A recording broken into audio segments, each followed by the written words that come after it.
여러분, 유력 정치인 배우자의 논란, 이거 정말 익숙한 뉴스 아닌가요? 이런 일이 터질 때마다 특정 인물을 향한 비난이 막 쏟아지죠.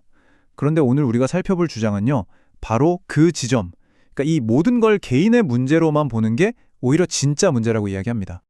바로 이 문장, 이게 오늘 이야기의 핵심을 정확히 꿰뚫고 있어요. 누가 잘못했는지 따지는 데서 그칠 게 아니라, 아니 왜 이런 일이 자꾸만 반복될 수밖에 없는지 그 구조적인 이유를 한번 들여다보자는 거죠. 자, 그럼 이 복잡한 문제를 어떻게 풀어갈 수 있을지 오늘 살펴볼 주장의 흐름을 먼저 보여드릴게요. 이런 순서로 한번 차근차근 짚어보겠습니다. 네, 첫 번째, 익숙한 논란입니다. 최근에도 비슷한 일이 있었죠. 김병기 의원 배우자 건처럼 말이에요. 이런 일이 터지면 늘 시끌벅적해지잖아요. 그런데 오늘 우리가 살펴볼 글의 저자는요. 이런 개별 사건들은 그냥 빙산의 일각, 그러니까 훨씬 더 큰 문제의 신호일 뿐이라고 말합니다. 진짜 문제는 특정 인물이 아니라는 거예요. 우리가 오랫동안 그냥 외면해온 구조적인 공백, 바로 이게 문제의 핵심이라는 거죠. 생각해보세요. 이건 마치 언제든 쓰러질 수 있는 도미노 같은 거예요. 왜냐고요?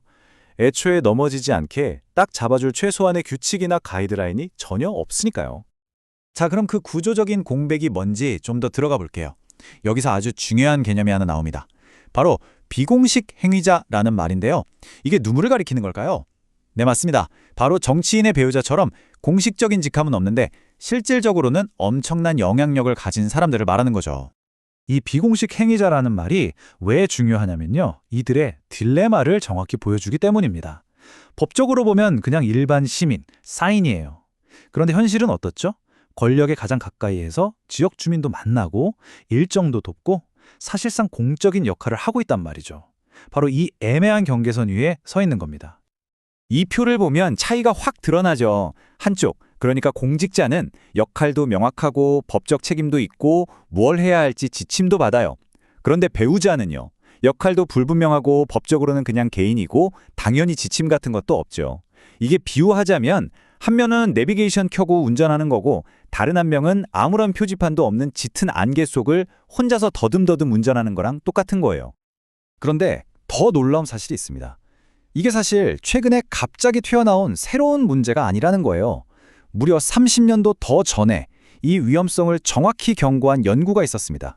그리고 그 연구를 한 사람이 바로 이 글의 저자 자신입니다. 자, 보세요. 1994년 연구 내용을 보면요. 지금 상황이랑 소름 돋게 비슷합니다. 당시에는 기업 CEO의 배우자를 비공식 조력자로 분석했어요. 결론이 뭐였을까요? 이런 비공식적인 역할을 그냥 아무런 규칙 없이 내버려 두면 그게 결국 회사 전체의 위험을 키운다는 거였죠. 와, 그러니까 30년 전에는 기업의 위험이었던 문제가 지금은 공적 신뢰의 위기라는 이름으로 똑같이 반복되고 있는 셈입니다. 자, 그럼 어떻게 해야 할까요? 계속 이렇게 반복되는 문제를 보고만 있어야 할까요? 여기서 저자는 발상의 전환을 제안합니다. 문제를 바라보는 틀 자체를 완전히 바꾸자는 거죠. 처벌이 아니라 보호의 관점에서 해법을 찾아야 한다고요. 핵심은 이겁니다. 이 지긋지긋한 악순환을 끊으려면 일이 터진 다음에 누가 잘못했네 하면서 처벌하는 걸로는 안 된다는 거예요. 그게 아니라 애초에 그런 일이 생기지 않도록 미리 교육하고 예방하는 것. 이게 진짜 해결책이라는 주장입니다. 아, 여기서 오해하면 안 되는 게 있어요.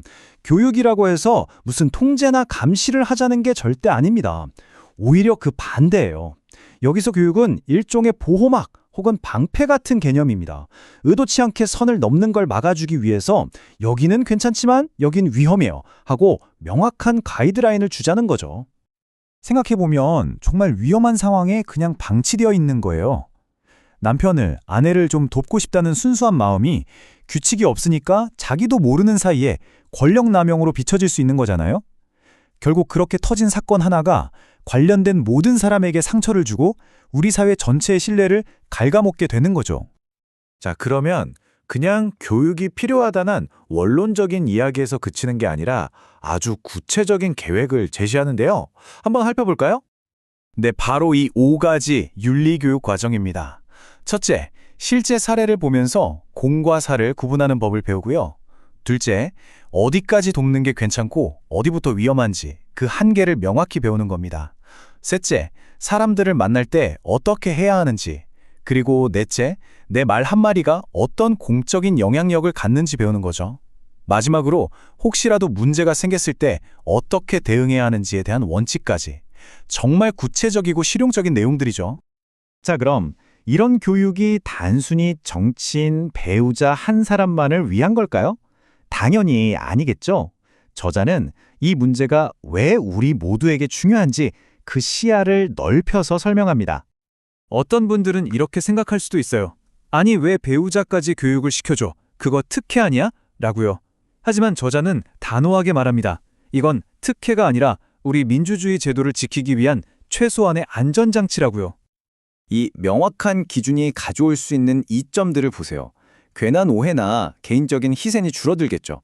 공직자 본인의 부담도 덜어줄 거고요. 더 나아가서는 공직 전체의 깨끗함을 지키고 궁극적으로는 우리 사회의 신뢰를 한 단계 끌어올리는 효과를 가져올 수 있다는 겁니다. 결국 성숙한 사회는 그냥 알아서 잘하겠지 하고 개인의 양심에만 기대지 않는다는 겁니다. 그 대신 누구나 길을 잃지 않도록 명확한 기준과 시스템을 만들어주죠. 바로 이게 오늘 이야기의 마지막 핵심 메시지입니다. 자, 오늘 이야기는 이 질문을 여러분께 던지면서 마무리하려고 합니다. 영향력 있는 사람을 아무런 규칙도 없이 그냥 어둠 속에 내버려두는 것과 실수하지 않도록 명확한 지도를 손에 쥐어주는 것. 여러분이 보시기엔 과연 어느 쪽이 더 공정하고 또 우리 모두를 위해 더 현명한 선택일까요?